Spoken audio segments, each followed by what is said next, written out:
Good morning here I am going to the discuss topic the female reproductive system. पिछले lecture में हम male reproductive system के बारे में देख के आए थे और आज हम अपना ये टॉपिक देखेंगे।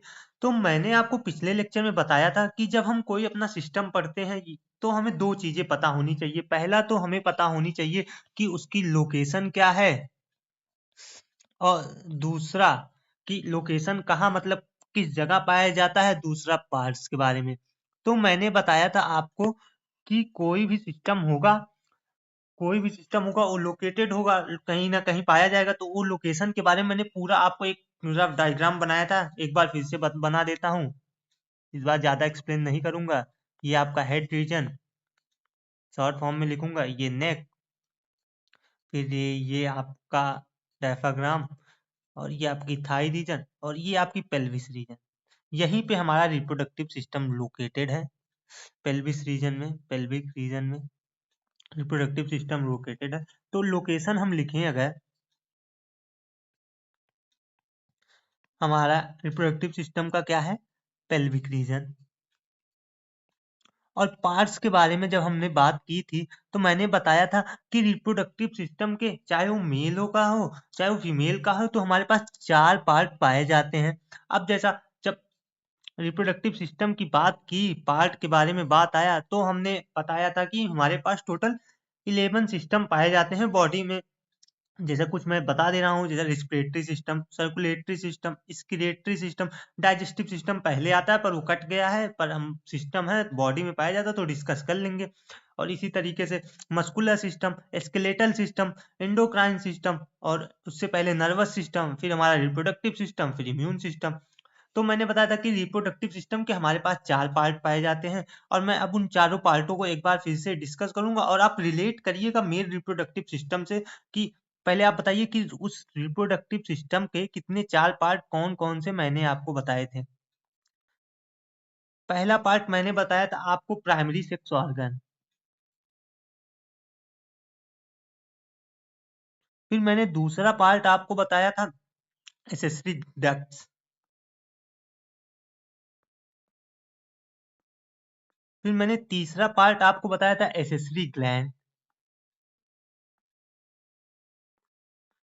फिर मैंने चौथा पार्ट आपको बताया था एक्सटर्नल जेनाइसिलिया। ये तो मैंने बताया था कि मेल कोई भी रिप्रोडक्टिव सिस्टम हो, चाहे वो मेल का या फीमेल का, दोनों में चार पार्ट पाए जाएंगे: primary sex organ, accessory duct, accessory gland, external genitalia. अब आपका ये काम है कि मैं आपको पूरा ये बता दिया था कि मेल रिप्रोडक्टिव के चारों पार्ट में एक्सप्लेन किया था। अब मैं यहाँ फीमेल का लिखूंगा, आप मेल का लिंक करिएगा।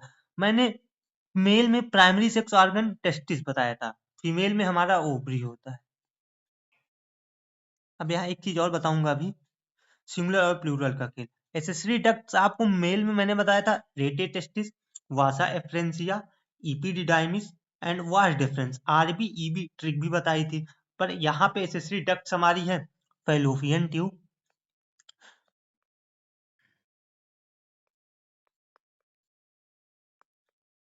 यूट्रस और वेजाइना। फिर उसके बाद मैंने एसेसरी ग्लैंड बताई थी आपको। एसेसरी ग्लैंड जो मैंने मेल में आपको बताई थी, तीन बताई थी। पहली सेमाइनल वेसिकल, तो कैसी थी, पेयर थी। फिर दूसरी मैंने बताई थी प्रोस्टेट, प्रोस्टेट कैसी थी, अनपेयर थी। फिर तीसरी मैंने बताई थी बल्बो यूरेथ्रल, बल्बो यूरेथ्रल कैसी थी, पेयर थी। मैंने ये बताया था कि जो आपकी प्रोस्टेट ग्लैंड है वो अनपेयर्ड एसेसरी ग्लैंड है। तो यहाँ पे क्या है, एसेसरी ग्लैंड एक ही ग्लैंड पाई जाएंगी जिनका नाम है बार्थोलिन ग्लैंड, बार्थोलिन ग्लैंड। अब मैंने एक ग्लैंड आपको बताई थी मेल एसेसरी ग्लैंड में, क्या बताया था, बीयूजी बाउजी, बल्बो यूरेथ्रल ग्लैंड, या उसी को हम काउपर्स ग्लैंड कहते हैं। तो ये इसके सेम इक्विवेलेंट ग्लैंड है, बार्थोलिन ग्लैंड, मतलब दोनों का काम सेम है। अब उसके बाद एक्सटर्नल जेनाइसिलिया में मैंने मेल्स में आपको सिर्फ एक ही चीज बताई थी, पेनिस। यहाँ पे हमारे पास 5 एक्सटर्नल जेनाइसिलिया है। पहला आपका मॉन्स प्यूबिस, सब एक एक डिटेल में डिस्कस होगा। दूसरा आपका लेबिया मेजोरा, लेबिया मेजोरा। और तीसरा आपका लेबिया माइनोरा, फिर उसके बाद चौथा आपका क्लाइटोरिस, और पांचवा आपका हाइमेन। तो अभी तक हमने क्या बातें की? अभी तक हम सिर्फ फीमेल रिप्रोडक्टिव सिस्टम का सिर्फ एक ओवरव्यू देखा कि इसका लोकेशन कहाँ है। तो लोकेशन हमारा पेल्विक रीजन में, और इसके पार्ट्स कितने हैं? तो इसके 4 पार्ट हैं। अब मैंने उन चारों पार्ट को आपको मेल रिप्रोडक्टिव सिस्टम के साथ रिलेट किया। पहला आपका प्राइमरी सेक्स ऑर्गन, दूसरा एसेसरी डक्ट, तीसरा एसेसरी ग्लैंड, चौथा एक्सटर्नल ग्लैंड। कभी कभी एग्जाम में या टेस्ट में डायरेक्ट यही सवाल पूछ लेते हैं कि रिप्रोडक्टिव सिस्टम के पार्ट्स ही कितने होते हैं। तो पहला जैसे आपको आपको दे देगा 3, 4, 5, तो आपको ये पता होना चाहिए। और फिर मैंने ये आपको एक रफ डायग्राम देके आइडिया बताया लोकेशन का। तो अब हम एक एक चीजें आराम आराम से डिस्कस करेंगे। पहले ये डिस्कस करेंगे, फिर एसेसरी डक्ट डिस्कस करेंगे, फिर एसेसरी ग्लैंड डिस्कस करेंगे, फिर एक्सटर्नल जेनाइसिलिया डिस्कस करेंगे। तो हमारा फीमेल रिप्रोडक्टिव सिस्टम पूरा कंप्लीट हो जाएगा। चलिए पहले हम इसके बारे में थोड़ी सी बातें जान लेते हैं। पहले तो हमें यही डिस्कस करना है प्राइमरी सेक्स ऑर्गन के बारे में।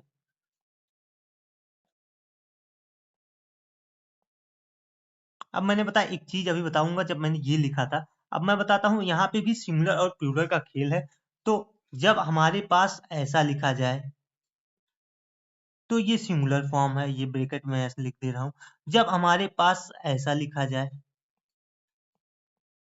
ये आपका प्लूरल फॉर्म है, इस तरह लिख दे रहा हूँ, ये आपको समझाने के लिए है। अब अब मैंने बताया था, जैसे मैंने टेस्टिस बताई थी, तो मैंने बताया था लोकेटेड कहाँ है? Outside the cavity, abdominal cavity, pelvic cavity के बाहर एक स्क्रोटल स्क्रोटम में लोकेटेड है। उसी तरह अब हम जब ये फीमेल रिप्रोडक्टिव सिस्टम का प्राइमरी सेक्स ऑर्गन पढ़े, तो इसकी भी लोकेशन हमें पता होनी चाहिए। तो इसकी लोकेशन हमारी है located on east side of lower abdomen के दोनों साइड में, दो दो पाए जाते हैं ना, लोअर एब्डोमेन के दोनों निचले हिस्से में पाए जाएंगे। ये मैं लिखता हूँ लोकेटेड ऑन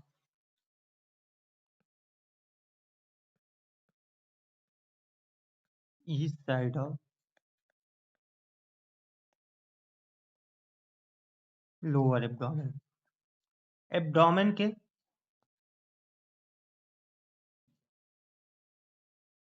एब्डोमेन के निचले हिस्से में ये पाए जाते हैं। अब ये तो रही इसकी लोकेशन। अब इन्हें क्या बोला जाता है? इन्हें गोनेड्स भी बोला जाता है। गोनेड्स क्यों बोला जाता है? मैंने बताया था गोनेड्स उन्हें बोला जाएगा जो गैमेट फॉर्म करेंगे, जो गैमेट फॉर्म करने में हेल्प करें, या गैमेट फॉर्म कर, ये कौन सा गैमेट फॉर्म करता है? तो ये फीमेल गैमेट फॉर्म करता है, उसका नाम है ओवम। और किस प्रोसेस से फॉर्म करता है? वो प्रोसेस मैंने बताई थी आपको शुरू में, पहले ही लेक्चर में, oogenesis से। और मैंने एक चीज और बताया था, oogenesis हमारा एम्ब्रियोनिक स्टेट से ही शुरू हो जाता है। और एक चीज मैं बताता हूँ आपको इनका काम, ये आपका कुछ स्टेरॉयडल हार्मोन की सिंथेसिस करते हैं। क्या?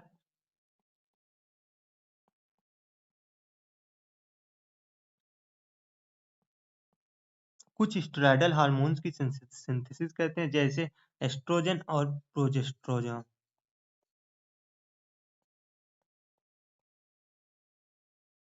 अब आपका ये सवाल होगा कि स्टेरॉयडल हार्मोन क्या होते हैं? तो पहले मैं स्टेरॉयडल हार्मोन आपको बता दूं, जो कोलेस्ट्रॉल डेरिवेटिव हो,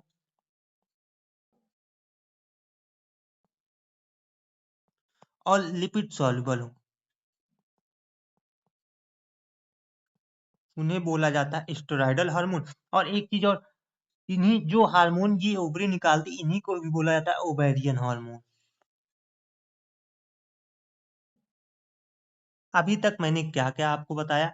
अभी तक मैंने फीमेल रिप्रोडक्टिव सिस्टम के बारे में बातें की, उसमें मैंने लोकेशन बताया, पार्ट बताया, फिर उसके बाद मैं प्राइमरी सेक्स ऑर्गन पे आया, फिर मैंने आपको ओवरी के बारे में बताया कि कहाँ लोकेटेड है, एब्डोमेन के लोअर साइड पे लोकेटेड है, इसे गोनैड बोला जाता है, गैमेट फॉर्मेशन में हेल्प करती हैं, और oogenesis से, और कुछ स्टेरॉयडल हार्मोन बनाती हैं। फिर मैंने स्टेरॉयडल हार्मोन के बारे में बताया कि ये कोलेस्ट्रॉल डेरिवेटिव होते हैं और लिपिड सॉल्युबल होती है, और इन्हें ओवेरियन हार्मोन बोला जाता है। और फिर मैंने आपको ये चीजें बता दी कि ये दो हार्मोन है जो हमारी ओवरी सिक्रीट करती है। अब हम देखते हैं ओवरी का स्ट्रक्चर, एनाटॉमिकल एस्पेक्ट ओवरी का देखते हैं।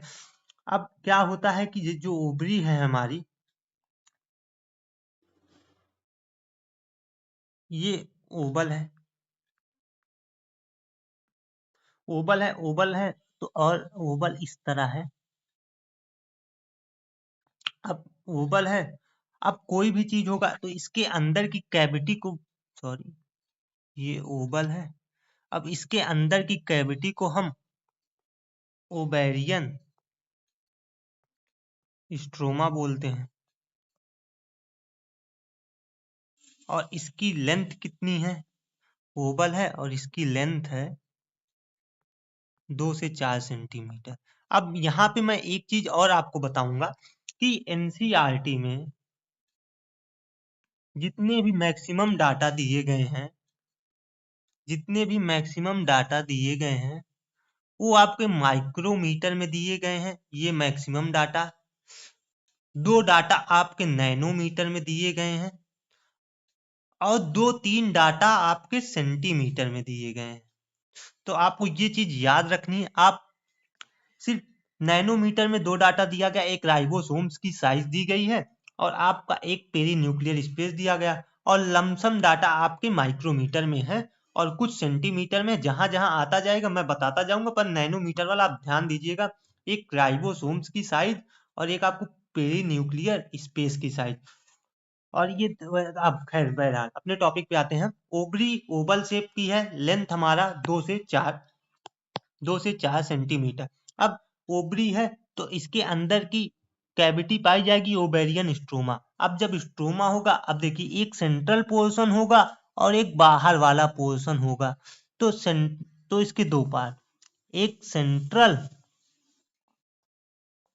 और एक पेरिफेरल। मैं बस शॉर्ट में, सेंट्रल वाले को मैंने बोला कॉर्टेक्स,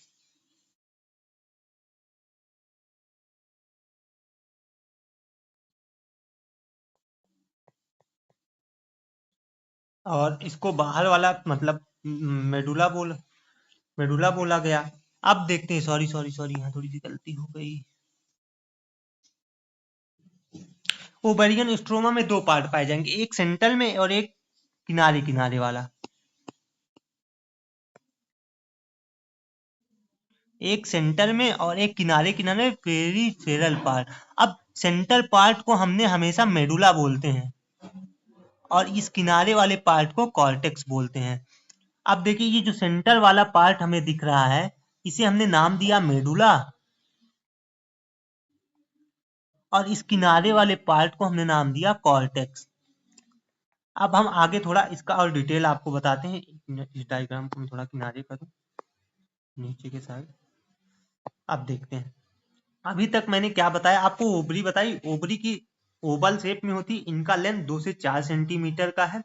और मैंने बताया कि एनसीईआरटी में जो जितने भी आपको ये डाटा दिए गए हैं लगभग मेजरमेंट के, लगभग डेटा आपके माइक्रोमीटर में, फिर उसके बाद 2 डेटा आपका पूरे एनसीईआरटी में नैनोमीटर में, आपका पेरी न्यूक्लियर स्पेस और एक राइबोसोम की साइज। फिर आपका जो 2 से 3 ही डेटा आपके सेंटीमीटर में दिए गए। अब हम आते हैं कि ओवरी की कैविटी को मैंने ओवेरियन स्ट्रोमा नाम दिया, उसके 2 पार्ट किए। एक आपका किया सेंटर वाला पार्ट और एक आपका किया पेरिफेरल का पार्ट। फिर उसके बाद सेंटर वाले पार्ट को मैंने मेडुला नाम दिया और पेरिफेरल वाले पार्ट को मैंने कॉर्टेक्स नाम दिया। ये तो रही इसका बेसिक मतलब सिंपल स्ट्रक्चर। अब मैं आपको इसको थोड़ा एनाटॉमिकल एस्पेक्ट समझाता हूँ ओवरी का।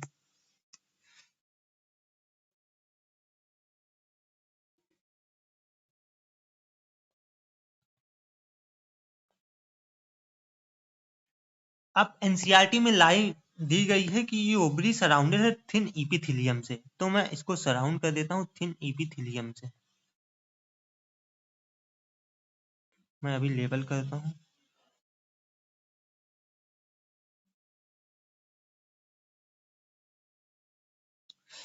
ये क्या है, एनसीईआरटी में लाइन दी गई है कि ये जो सराउंड है किससे, थिन इपिथीलियम से, या आपकी थिन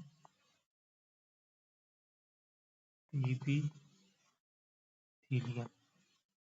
फिर अब उसके बाद क्या है कि इसके नीचे एक लेयर पाई जाती है जिसका नाम है ट्यूनिका एल्ब्यूजिनिया। ये सेम ही लेयर, सेम नाम की लेयर टेस्टिस में भी पाई जाती है। एक मिनट, इसको मैं पहले वो कर दूं। और ये क्या है, वाइट फाइब्रस कनेक्टिव टिश्यू की लेयर है एक। ये आपकी है ट्यूनिका एल्ब्यूजिनिया। ये एक वाइट फाइब्रस कनेक्टिव टिश्यू की लेयर है। अभी तक मैंने क्या बताई कि एनसीईआरटी में लिखा है कि ओवरी जो है हमारी सराउंड है एक थिन इपिथेलियम से। फिर उसके बाद मैं बताया कि इसमें एक लेयर पाई जाती है जिसका नाम है ट्यूनिका एल्बुजिनिया। अब मैंने इस डायग्राम में आपको बताया था कि जो बीच वाला पार्ट है उसे हम मेडुला बोलते हैं और किनारे किनारे वाले पार्ट को हम कॉर्टेक्स बोलते हैं। अब फिर हम अपने उस पे आ जाते हैं कि ये मेडुला रीजन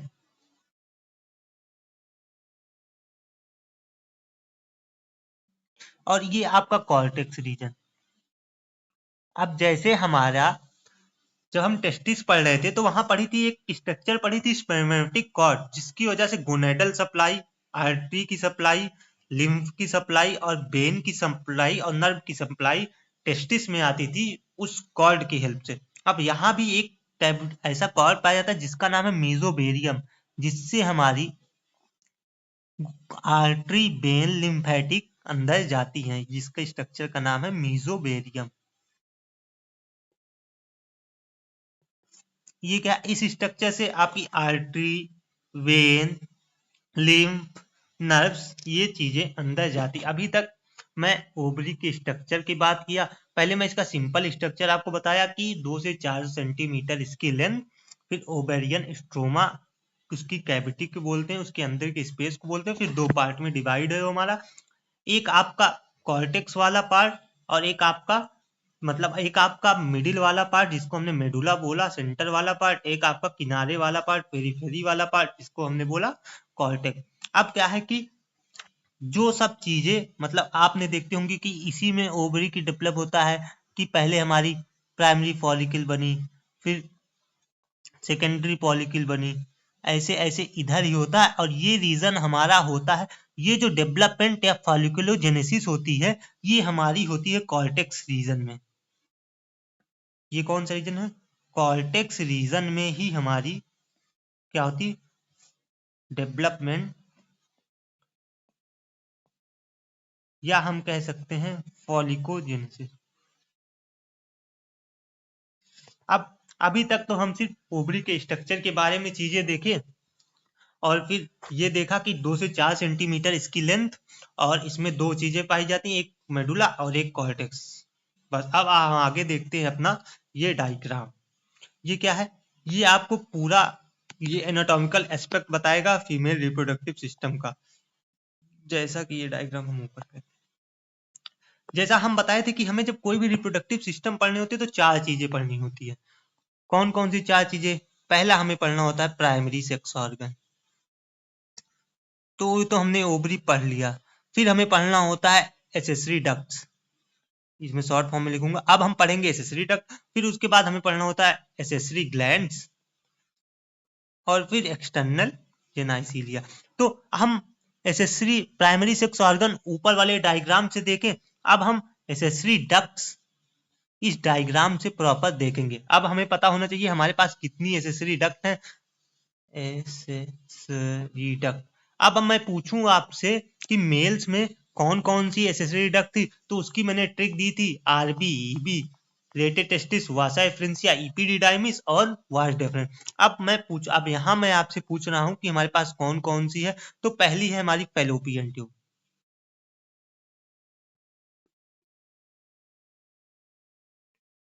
दूसरी है हमारी यूट्रस और ये है वेजाइना।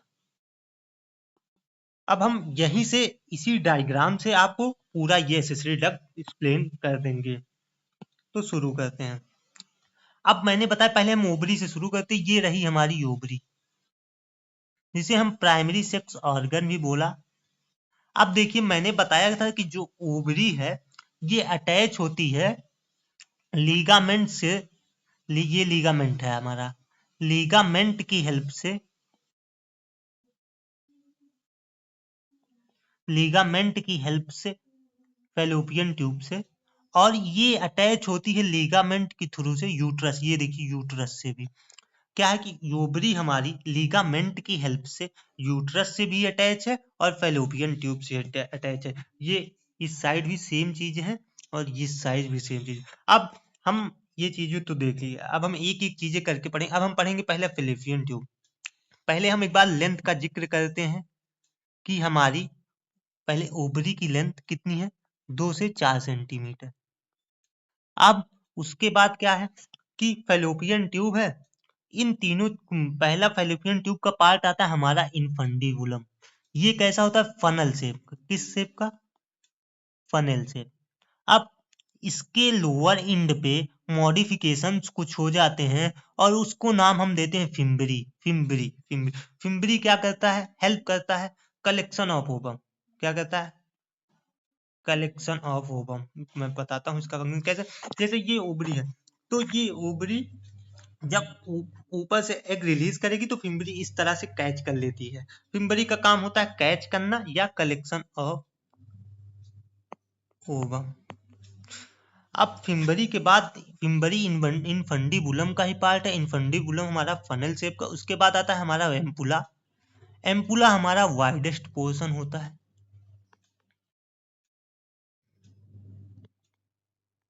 और ये वही जगह है जहां फर्टिलाइजेशन टेक्स प्लेस। जहां पर ये मैं आपको पहले लेक्चर में भी बताया था कि एम्पुला में ही हमारा फर्टिलाइजेशन होता है। फिर हमारा था इस्थमस। Isthmus narrow cavity.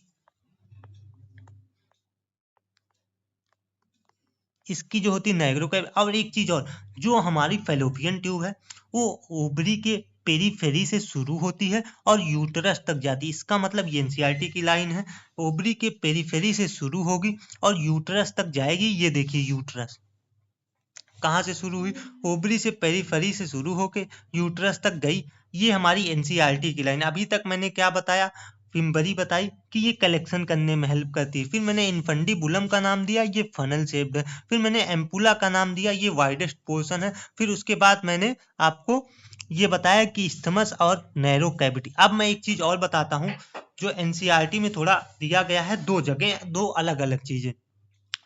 एक बार एनसीईआरटी बोलता है कि जो हमारा फर्टिलाइजेशन है, जो हमारा फर्टिलाइजेशन है वो एम्पुला रीजन में होता है। ये तो मेन कंटेंट में लिखा है, जहां एनसीईआरटी का मतलब मेन कंटेंट है। और फिर एक जगह लिखा है कि ये होता है ampullary isthmic junction. Ampullary isthmic junction. अब ये कहाँ लिखा है, ये आपका समरी में लिखा है और ये आपका मेन कंटेंट में लिखा है। अगर आप ऑप्शन में कभी कभी दोनों दे दे तो आप प्रिफर करेंगे एम्पुला। अगर अगर ऑप्शन में एक है तो कोई भी एक चिक करेंगे। अगर इन दोनों में से प्रियोरिटी देनी है तो आप एम्पुला को देंगे। ये एक बार फिर से मैं बता देता हूँ, ये आपका मेन कंटेंट एनसीईआरटी में लिखा है और ये आपका समरी रीजन में पढ़ा है। जब आप समरी खोलेंगे एनसीईआरटी की, वहां लिखा है कि fertilisation takes place ampullary region, isthmic ampullary isthmic junction पे होता है। एम्पुलरी इस्थमिक जंक्शन मैं आपको दिखा देता हूँ, ये वो जंक्शन है, पास में ही होता है एम्पुला के।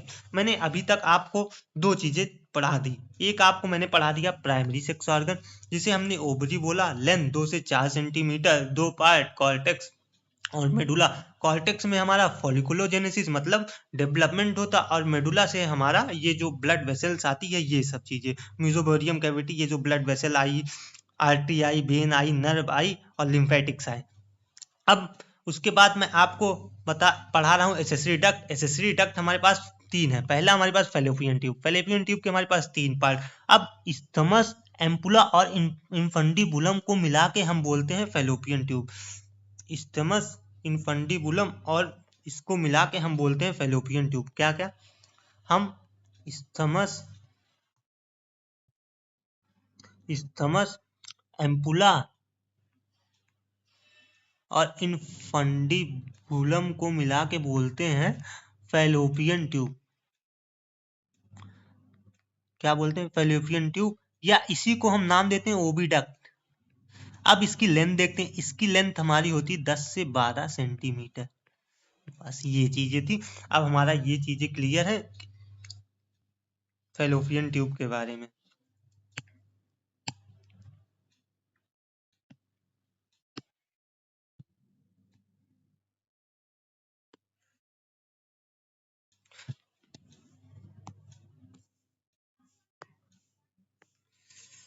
सॉरी।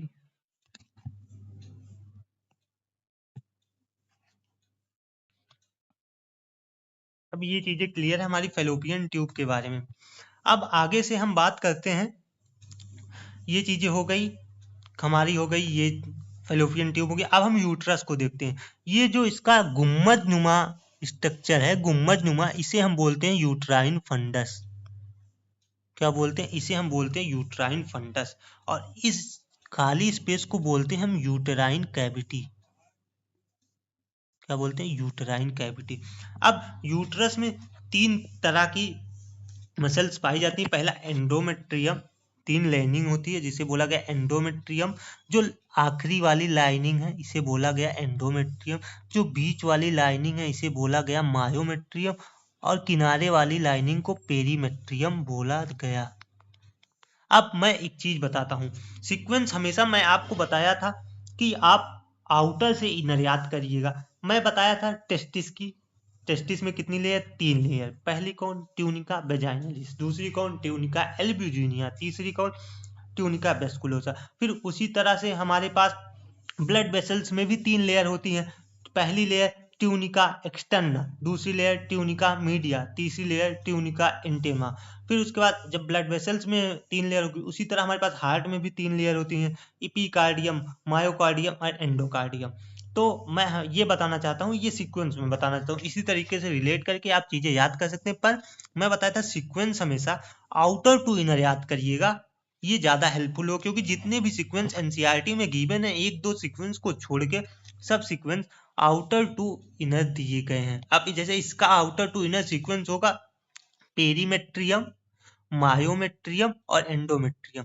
हाँ, तो बहरहाल अपने टॉपिक पे आते हैं हम कि ये तीन चीजें, तीन तरह के उससे लाइन है। पहली हमारी पेरीमेट्रियम, दूसरी हमारी मायोमेट्रियम, तीसरी हमारी एंडोमेट्रियम। अब हम एक एक करके तीनों का वो देखते हैं। आपकी जो पेरीमेट्रियम है, आपकी पेरीमेट्रियम ये एक्सटर्नल लेयर है और ये मेम्ब्रेनस है। कैसी? External layer and membranes. ये तो हुई आपकी पेरीमेट्रियम की बातें। फिर हमारे पास जो आती है मायोमेट्रियम।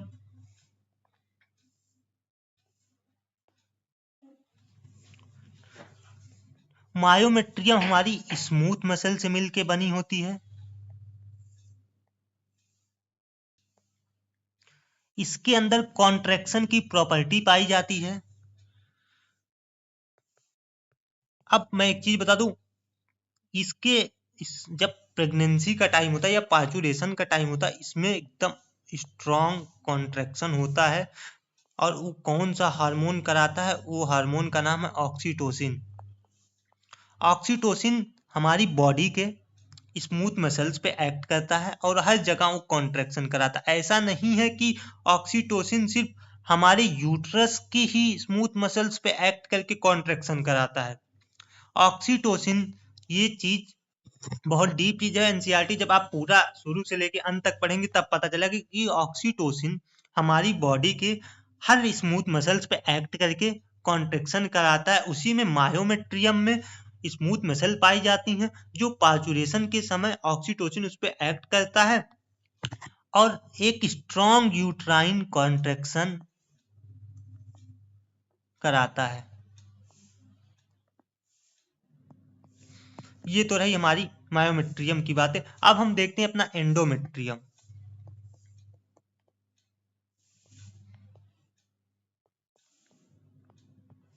अब एंडोमेट्रियम क्या है? ये ग्लैंडुलर है, ठीक है। और जब हमारे पास मेंस्ट्रुअल साइकिल होती है, इन्हीं में साइक्लिकल चेंज होता है।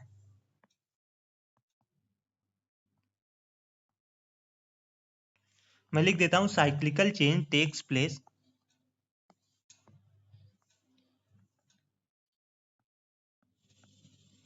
During menstrual cycle. ये बातें रही। ये तो अभी तक हमारी ये चीजें हो गई। मैंने फैलोपियन ट्यूब के बारे में पूरा आपको बता दिया कि 3 पार्ट, इस्थमस, एम्पुला, इन्फंडिबुलम। फिर मैंने बता दिया कि इन्फंडिबुलम में ये फिम्बरी के बारे में बता दिया कि ये कलेक्शन और कैच करने में हेल्प करता है। फिर मैंने एम्पुला के बारे में बता दिया कि ये वाइडेस्ट पार्ट है और यहाँ पे फर्टिलाइजेशन होता है। फिर मैंने जंक्शन के बारे में बताया जो एम्पुला और इस्थमस के बनता है। फिर इस्थमस के बारे में बताया ये नैरो कैविटी है। फिर मैंने बताया कि एक चीज बताई कि ये लिगामेंट से इधर इससे ओविडक्ट से अटैच है, इधर यूट्रस से अटैच है ओवरी, क्यों सपोर्ट के लिए।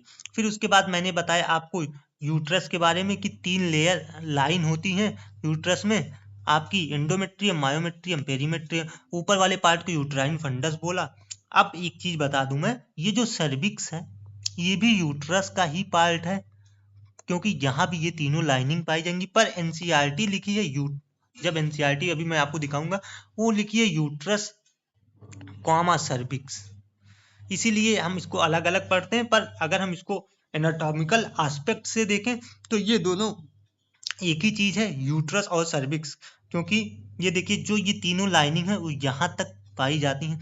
फिर इसी सर्विक्स की कैविटी को मैं सर्वाइकल कैनाल कर दिया और फिर नीचे हमारा वेजाइना पाया जाता है। अब सर्विक्स, सर्वाइक्स और वेजाइनल कैनाल को मिला के ये वेजाइनल सर्वाइकल कैनाल और इस वेजाइना को मिला के हम बर्थ कैनाल भी बोल देते हैं। अब एक चीज और, अब यहाँ वेजाइना के पास हमारे पास एक ग्लैंड पाई जाती है जो एसेसरी ग्लैंड की मैंने बात की थी।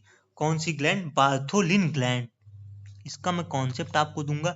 अब मैंने बताया था जब आपको मैं टेस्टिस की या मेल रिप्रोडक्टिव सिस्टम की एसेसरी ग्लैंड बता रहा था तो उसमें मैंने बाउजी के बारे में बताया था, बल्बो यूथ्रल ग्लैंड।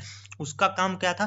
न्यूट्रलाइज करने का, एसिडिक पीएच को न्यूट्रलाइज करने का। एक चीज और, जब हम अपना मेल रिप्रोडक्टिव सिस्टम पढ़ रहे थे तो उसमें क्या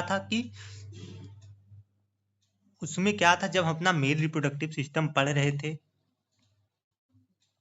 मैं शॉर्ट फॉर्म में लिख, उसमें जो हमारा यूरिन का पाथवे था और स्पर्म का पाथवे था वो सेम था, सेम यूरेथ्रा से ही था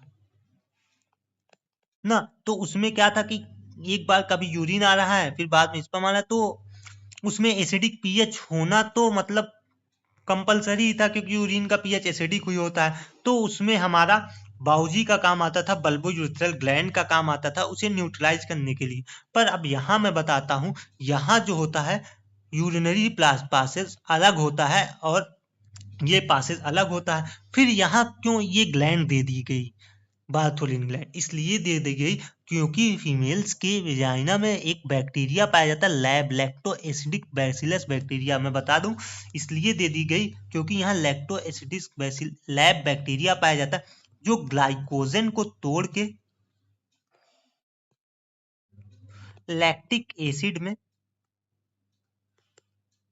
कन्वर्ट कर देता है। अब ये लैक्टिक एसिड है तो यहाँ एसिडिक पीएच होगा, अगर स्पर्म यहाँ आएगा तो उसकी मोटेलिटी किल हो जाएगी अगर ये एसिड होगा। तो उसी लिए हमारे पास ये ग्लैंड आई, बार्थोलिन ग्लैंड।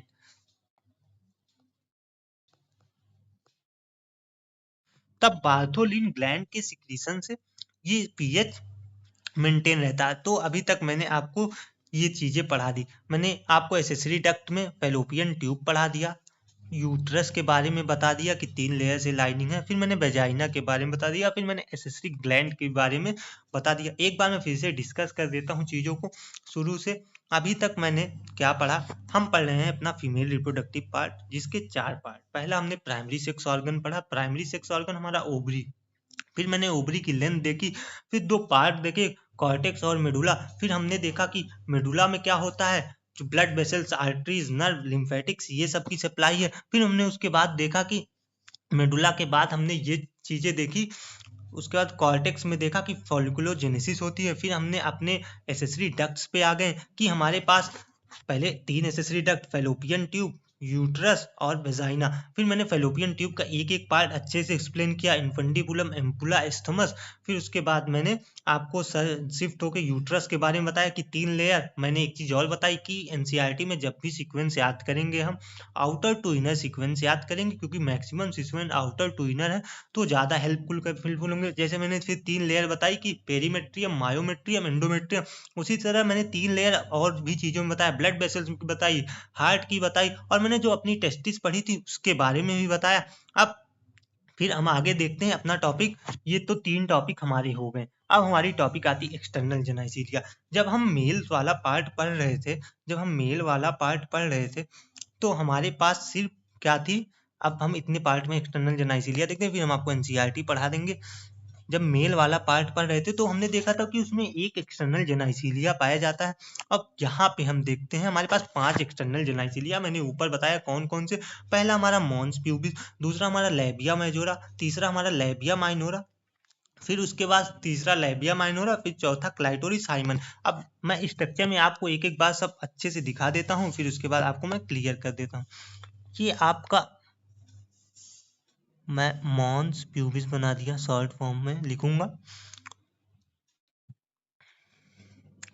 ये आपकी हाइमन बना।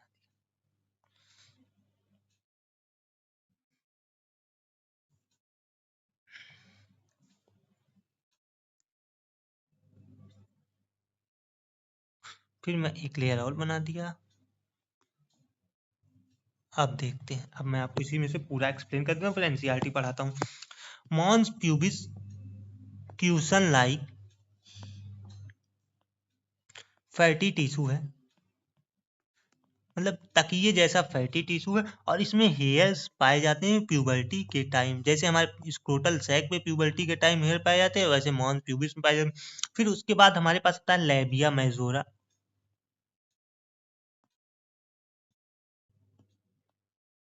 ये एक पेयर्ड फोल्ड टिश्यू है। फिर उसके नीचे हमारे पास पाई जाती है लैबिया माइनोरा, ये नीचे पाई जाती है। फिर हमारी ये आती है हाइमेन। हाइमेन क्या है, पार्शियली कवर करती है वेजाइनल ओपनिंग को। फिर उसके बाद हमारे पास यहाँ पाई जाती है एक स्ट्रक्चर जिसे बोला जाता है क्लाइटोरिस। ये है टिनी फिंगर लाइक स्ट्रक्चर। बस ये हो गई हमारी एक्सटर्नल जेनाइसिलिया। अब एक बार मैं फिर से रिवीजन करके बता देता हूँ कि अभी तक मैंने क्या पढ़ाया आपको। फीमेल रिप्रोडक्टिव सिस्टम पढ़ाया, जैसे मेल रिप्रोडक्टिव सिस्टम पढ़ाया था कि उसके 4 पार्ट। इसी तरीके से अब फीमेल रिप्रोडक्टिव सिस्टम पढ़ा है, उसके 4 part location, pelvic region, 4 part primary sex organ, accessory duct, accessory gland, external genitalia. फिर मैंने प्राइमरी सेक्स ऑर्गन में ओवरीज के बारे में बताया कि सिंगुलर इस तरह से रिप्रेजेंट करेंगे, प्लूरल इस तरह से रिप्रेजेंट करेंगे। फिर मैंने बताया located on in side of lower abdomen. और फिर मैंने बताया ये इन्हें गोनेट्स भी बोलते हैं। गैमेट फॉर्मेशन गोनेट्स क्यों बोलते हैं, क्योंकि गैमेट फॉर्मेशन में हेल्प करते हैं। गैमेट कौन से, फीमेल गैमेट, किस प्रोसेस से, oogenesis से। फिर मैंने आपको बताया इन्हें स्टेरॉयडल हार्मोन भी बोले। स्टेरॉयडल हार्मोन क्यों बोला इन्हें, स्टेरॉयडल हार्मोन हम इन्हें इसलिए बोले क्योंकि ये 2 हार्मोन की सिंथेसिस करते हैं, पहला आपका एस्ट्रोजन, दूसरा आपका प्रोजेस्टेरोन। फिर मैंने बताया एस्ट्रोजन हार्मोन किसे बोलते हैं, जो कोलेस्ट्रॉल डेरिवेटिव होते हैं। ये देखिए, ये सब मैं एनसीईआरटी में आपको पढ़ाऊँ। फिर मैंने ओवरी की लेंथ के बारे में बताया कि फिर इन्हें बताया कि 2 पार्ट में डिवाइड कर दिया है, मेडुला और कॉर्टेक्स। फिर आपको ये मैं एनाटॉमिकल एस्पेक्ट बताया कि बाहर से थिन इपिथेलियम से सराउंड है, ये एनसीईआरटी की लाइन है। फिर उसके बाद अंदर से ट्यूनिका एल्बुजिनिया जो व्हाइट फाइब्रस कनेक्टिव टिश्यू है, ये 2 जगह पाई गई, हमारी टेस्टिस में भी पाई गई। फिर उसके बाद मैं आपको बताया एसेसरी डक्ट्स के बारे में कि फेलोपियन ट्यूब के 3 पार्ट, इस्टमस, एम्पुला और इन्फंडिबुलम। उसी के लास्ट फॉर्म में मॉडिफिकेशन होता है फिम्बरी, जो हेल्प करता है कलेक्शन ऑफ ओवन में। फिर उसके बाद मैंने बताया कि फर्टिलाइजेशन कहाँ होता है, तो 2 जगह बताया। फिर मैंने बताया कि एक जगह चूज करना है हमें, तो एम्पुला। फिर मैंने यूट्राइन के बारे में बताया। फिर मैंने ये गुम्बद वाला स्ट्रक्चर यूट्राइन फंडस के बारे में बताया। फिर मैंने बताया कि ये दोनों लिगामेंट से अपने अटैच हैं। फिर ऐसे ऐसे मैंने आपको सारी चीजें बता दी। फिर उसके बाद मैंने आपको एक्सटर्नल जेनाइसिलिया एक्सप्लेन किया कि क्वेश्चन फैटी टिश्यूज को मैंने बोला मॉन्स प्यूबिस, और उसमें हेयर आ जाती। फिर मैंने लैबिया मेजोरा बोला, ये पेयर्ड फोल्ड टिश्यू। फिर उसी के अंदर लैबिया माइनोरा पाई जाती। फिर हाइमेन के बारे में बताया कि पार्शियली कवर करता है वेजाइनल ओपनिंग। फिर क्लाइटोरिस के बारे में बताया कि टेनी फिंगर लाइक। अब हम एनसीईआरटी देखते हैं कि जितनी चीजें बताई मैंने, ये सब एनसीईआरटी में एक बार मैंने बताता हूँ। कि ये देखिए लिखा है कि जो हमारा फीमेल रिप्रोडक्टिव सिस्टम है ये पेयर ऑफ ओवरीज का, तो ये कौन सा है? प्राइमरी सेक्स ऑर्गन, पहला पार्ट हो गया। फिर दूसरा पार्ट ओविडक्ट, यूट्रस और सर्विक्स एंड वजाइना। ये देखिए जो मैं बता रहा था कि कॉमा लगा के लिखा है, पर दोनों होती एक ही चीज है एनाटॉमिकल एस्पेक्ट से देखें तो। ये हो गया आपका एसेसरी डक्ट्स। फिर उसके बाद आपको आता है एक्सटर्नल जेनाइसिलिया, और इसको एक और नाम देते हैं वुल्बा, एक्सटर्नल जेनाइसिलिया को। फिर उसके बाद हमारे पास एक चीज मैंने नहीं बताई आपको, क्या कि इसमें जो आपका एसेसरी ग्लैंड है वो मैंने एनसीईआरटी में दिया नहीं है, पर मैंने बता दिया, उसका नाम होता है बार्थोलिन ग्लैंड। जो बताया था मैंने, पूरा प्रोसेस बताया कि लैप है तो उसे चेंज करता है लैक्टो एसिड ब्रिटलेस को ग्लाइकोजन में। अब एक लाइन जो एनसीईआरटी में दी गई है, ये वाली लाइन मेमोरी ग्लैंड की, ये कब हमें समझ में आ जाती है? जब हम पढ़ते हैं अपना पार्चुरेशन वाला टॉपिक। तो ये लाइन मैं आपको भी ऐसा पढ़ दे रहा हूँ नॉर्मल, पर जब आप पार्चुरेशन वाला टॉपिक पढ़ेंगे तो और अच्छे से समझ में आएगी कि मेमोरी ग्लैंड इन सब चीजों के साथ मिलके एक स्ट्रक्चरल और फंक्शनल सपोर्ट देती है किस प्रोसेस को? ओव्यूलेशन, फर्टिलाइजेशन और प्रेगनेंसी को, और बर्थ एंड चाइल्ड केयर। तो ये लाइन अभी उतना इंपॉर्टेंट भी नहीं है, और जब पार्चुरेशन वाला टॉपिक पढ़ेंगे तो मैं ये लाइन एक्सप्लेन करता हूँ। तो अभी मैं ये चीजें मिटा देता हूँ, इरेज कर देता हूँ। अभी मैंने जितना पढ़ाया बस इतना जान लीजिए, मेमोरी ग्लैंड पाया जाता है वो स्ट्रक्चरली और फंक्शनली सपोर्ट करता है बस। फिर मैंने बताया कि ओवरीज को प्राइमरी फीमेल सेक्स ऑर्गन बोला गया, और ये फीमेल गैमेट होती हैं। स्टेरॉयडल हार्मोन निकालती कौन कौन से? एस्ट्रोजन और प्रोजेस्टेरोन, जो मैंने ऊपर डिस्कस किया आपको। फिर उसके बाद मैंने बताया कि कहाँ लोकेशन उनका कहाँ है। फिर मैंने इनकी साइज बताई आपको, याद करिएगा, ऊपर वाली स्लाइड लिंक करिएगा। फिर ये कहाँ से कनेक्ट होती, पूरा मैंने आपको कनेक्शन बताया। ये देखिए इधर से पेल्विक वॉल से कनेक्ट होती हैं, और इधर से किससे कनेक्ट होती हैं? उससे आपका फैलोपियन ट्यूब से कनेक्ट होती हैं। फिर उसके बाद मैंने बताया कि जो ऊपर वाली लाइन बताई थी कि each ovary is covered by thin epithelium which encloses the ovarian stroma, के दो पार्ट होते हैं, एक पेरिफेरल कॉर्टेक्स पार्ट और एक इनर मेडुला पार्ट। फिर ओविडक्ट के बारे में अच्छे से बताया कि ओविडक्ट को फैलोपियन ट्यूब भी बोलते हैं। फिर यूट्रस और वजाइना, इसको मैंने बोला एसेसरी डक्ट भी बोला, जो मैंने पार्ट्स में बता रहा था। फिर उसके बाद लेंथ बताई आपको 10 से 12 सेंटीमीटर, ऊपर मैंने पूरा एक्सप्लेन किया है। फिर मैं ये बताया हूँ कि कहाँ से कहाँ तक जाती, ये भी मैंने बताया कि ये आपका पेरीफेरी से लेके आपका यूट्रस तक जाता है।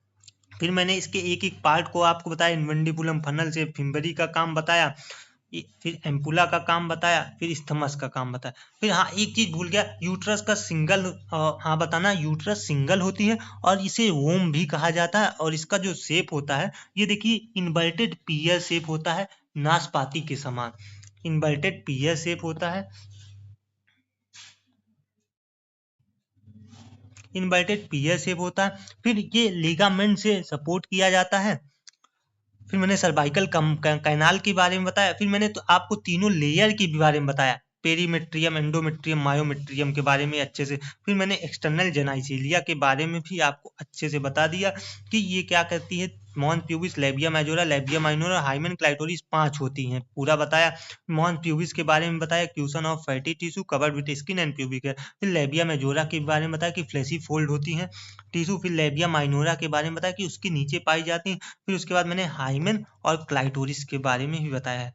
तो मैंने अभी तक आपको पूरा फीमेल रिप्रोडक्टिव सिस्टम अच्छे से एक्सप्लेन कर दिया। जो छोटी सी छोटी बातें थी और एडवांस से एडवांस बातें थी, सब मैंने आपको मेल रिप्रोडक्टिव सिस्टम की तरह एक्सप्लेन कर दिया। That's all, thank you.